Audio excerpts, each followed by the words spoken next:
Hello and welcome to Spotlight North Carolina Cooperative Extension. I'm your host, Rebecca Benton. North Carolina Cooperative Extension is comprised of two land-grant universities, NC State University and NC A&T State University. We are located in all 100 counties in the state of North Carolina and the Quala boundaries. Today I have with me Beekeeper Barry Chadwick. Barry, thank you so much for being with us. Hey, thanks for inviting me. Can you tell me just a little bit about yourself and what got you interested in beekeeping? So, oddly enough, it was my wife. She got bees first, and I thought she was crazy. Why would anybody want to play with honeybees? But I started helping her, and you get less scared of them, and eventually I'm the one doing the bees, and she's helping me. So that's how it all started. And I know we were talking earlier, how many hives do you take care of right now? We try to keep about 20-ish hives. They come and go, but 20 is a good number. Now, how many did y'all start off with? We started off with one that first year. We lost our bees that first year, and I think we lost them the second year. But after that, you know, 2 become 4, and then 4 turns into 10, and so they just started multiplying on you. Well, that, and people will call you and say, "Well, we've got a swarm in the front yard," and that's like Christmas to a beekeeper. So this is true. Yeah, let me go get a swarm. So yeah, you pick up a couple of swarms and you make a couple of splits, and true. They double up fast. That is true. Now we're going to talk about the beehive today. Langstreth Beehive. I have the hardest time saying that. I know. So tell me about this. Tell me about the Langstreth Wait till you beehive. hear his name. The guy, his name is Reverend Lorenzo Lorraine Langstreth. That's one heck of a name. That is. He patented the Langstreth hive in like 1852, 1853. But before then, they didn't have frames. You couldn't take it apart and put it together without upsetting the bees. And this is where it completely revolutionized beekeeping. He's the father of beekeeping. And that's why it's named after him. Okay, so that's kind of a little bit about the history of. Right. Well, that sounds really interesting. Now, how he changed it, sounds like you kind of answered my question, is that he moved it from being accessible. Well, yeah, there's a thing called bee space, and he took the idea of bee space and he built the hive. Anything smaller than 1/4 of an inch, a honeybee will fill it in with glue. It's called propolis. And anything bigger than maybe I did it backwards. Anything smaller than 3/8 of an inch, they'll fill it in. Anything bigger than 1/4 of an inch, they'll fill it in with wax or comb. And so the Langstreth hive maintains bee space on the top, the sides, between the frames, so the bees leave it alone, and you can just use their combs. Okay, and collect what you need. All right, all right. So what is the advantage of having these Langstreth hives? So they're modular. You don't, let's say you have a small hive, you don't need all the boxes. You can just use a small box, or just, they actually make these in different sizes. Like these are 10 frame equipment, but they make 8 frame, they make 5 frame. If you had a really small set of bees, you don't want to give them too much space because they have difficulty keeping it warm, and they have difficulty defending it from pests. So as your bees get smaller or bigger, your boxes can get smaller or bigger. And like the bottom is really for them, and then, you know, the beekeeper, we take the top for the honey, and you're still leaving them with plenty of resources. Okay, so are there any disadvantages to having this type of beehive? Well, you know, they say they're made out of wood, and it's not really maybe the best insulation.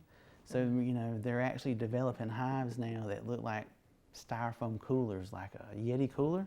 They're actually a hard plastic. They say it's got a higher RF rating or a higher insulation rating. But do you know anybody using them, or have they developed them to a point that beekeepers can get them? Well, yeah, you can get them. They're just, you know, they're more expensive. And these have been working for quite a long time. You said 18 what? 1852-ish Yeah, is when he patented this. Well over 100 years, so sometimes maybe if it's not broke, don't fix it. And it's not that cold here anyway. That's true, that's true. We're over here in southeast North Carolina, so it is a warm area. Now, advantages, what kind of advantages do you find to this hive? Well, just like, you know, you can keep adding space or subtracting space depending on how good they're doing or how bad they're doing. And just like now we're adding more boxes because they're bringing in the honey. So you can harvest your honey and still leave them with plenty of resources. They won't starve through the winter. You don't have to worry about robbing too much from them. Okay, so let's look at some of these. So explain these different parts to us. So this is the lid, and they Okay. make different lids. This is called a telescoping lid, and they have an inner cover. And I keep mine screened. I don't like for pests to come into the top of the hive. So That's a great idea. I just screen the top of it. So they have ventilation, but they don't have to worry about pests. Right, right. And then I brought this is called a mealer feeder. And during certain times of the year when there's not so much nectar or honey, you can just, I feed them sugar water. And you don't have to upset the bees. You can just pop your lid and pour like a half gallon of sugar water. And they can come up and drink, and they don't even have to leave the hive. So this is a mealer feeder. Pretty cool. You So don't have it to- holds the liquid in Yeah, there. you can just pour sugar water right in here, and they'll crawl up and drink and go right back down. They don't have to leave the hive. And they get what they need. Well, you know, if it's raining or bad weather, they don't even want to fly. And if they're doing bad, I like to have a feeder on all my hives. And then this is called a super or medium. This is where your honey will be. I have some old comb in here. Oh, I can smell it. It still smells like honey. It's the best smell in the world. It really is, especially to a beekeeper. Like, you can smell it. It's like when you brought these in, I was like, I can still smell the honey in this. That's pure hive. wax. But sometimes you can give them foundation. This is in pretty bad shape. And this is wired foundation, so you can put it in a honey extractor and it doesn't sling apart. Okay. And then I think I brought some plastic foundation. This is what all the stuff's moving to now is plastic foundation, but they can build their comb on top of that.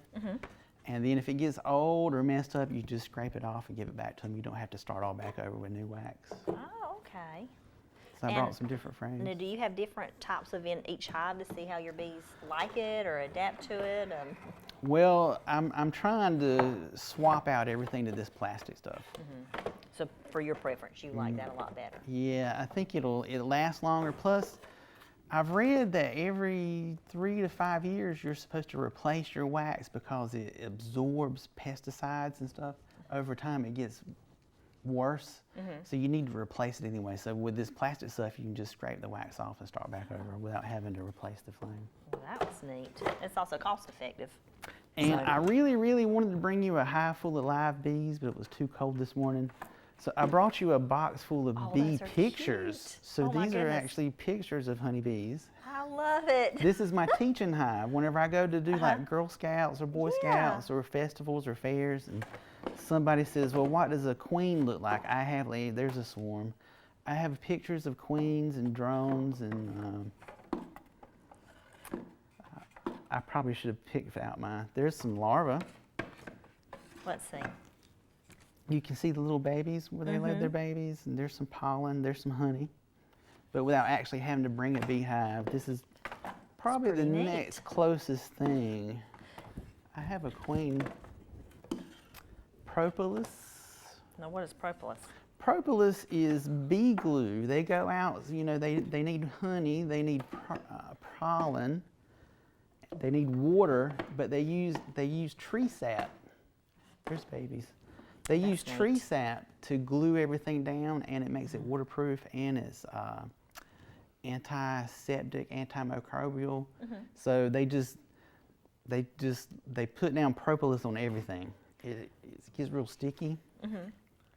So would they start? So is that how they build? Was with the propolis? Or- Well, if they're, let's say there's an intruder or a pest or something, they'll kill it, but sometimes instead of kicking out the hive, they'll just cover it in glue. Just depends on the preference. Yeah.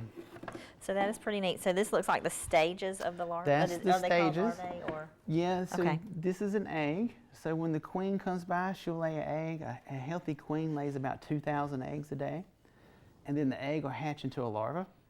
And then the larva turns into a pupa, and then the pupa turns into a bee.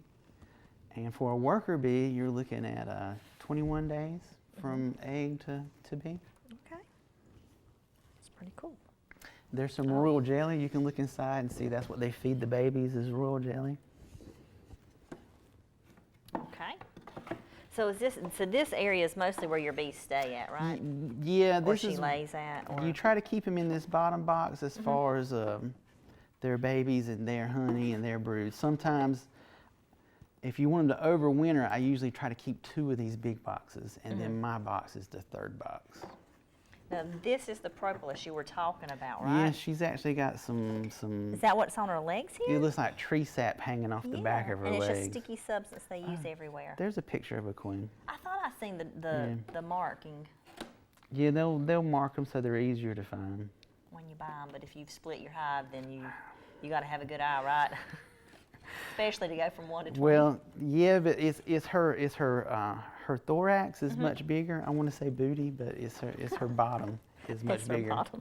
Yeah, because she had her ovaries are developed. The worker bees, their ovaries aren't developed, so that's why she has such a much larger abdomen, because they don't have developed. They're all girls except for a handful of bees, boys, but that's why she is so much bigger than they are. And so that's how you can identify her every time, is because she's got that bigger booty or thorax, as you call it. Well, I call them all my queens Big Booty Judy. I like it. Nothing wrong with that. There's a swarm. Okay. Tell us a little bit about swarms. So there's different reasons bees swarm this time of the year. They want to make more bees. And one of the ways they make more bees is they make a new queen. And the old queen will say, you know what, if y'all want to make a new queen, then I'm leaving. So the old queen will come to the front of the hive, and half the bees will go with her, and they will fly away and look for a new home. They're just homeless bees. They're not aggressive. They're not going to hunt you down in your yard and attack you. I don't recommend messing with them unless you know what you're doing, because they will defend themselves if they have to.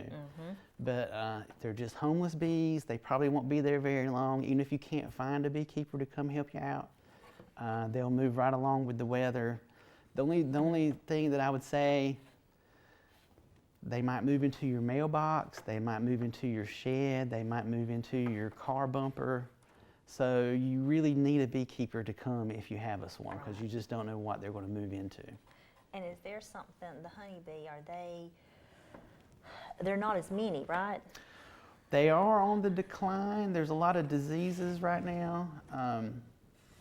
The biggest thing that's hurting the honeybee is called the varroa mite. It's actually a varroa destructor mite. Most parasites don't want to kill their host, but this is a parasite that eventually kills the host. And it's not the parasite, it's like a giant tick. And that tick creates wounds, and the honeybees get sick. They get these viruses in these wounds. And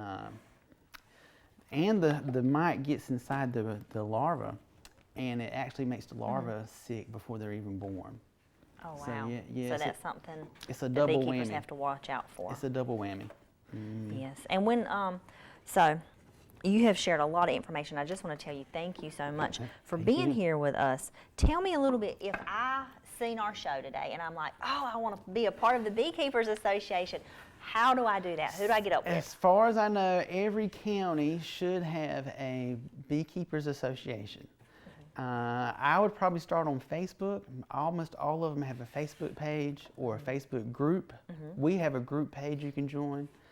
For us personally, we meet the second Thursday of every month at the Agriculture Extension Service. Brunswick County meets the first Thursday of every month at the county complex, but I'm sure it's the same for each county. You're probably going to have a county association for the whole, or there's a North Carolina Beekeepers Association. You can go there, and I'm sure they could point you to your local group. So you could contact the North Carolina. You could probably contact your North Carolina Cooperative Extension office as well, and That they would be can a good start. getting you in contact with probably the president of the association or one of the members. Join a club, take a class, get a book, and find a mentor.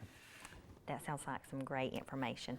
Barry, again, thank you for being with us. Audience, thank you for being with us today. For more information about beekeeping, please call North Carolina Cooperative Extension in your Columbus County Center. For us particularly, if you want to get up with Barry or some of the beekeepers here in Columbus County, the number is 910-640-6605, and we look forward to seeing you in the next episode.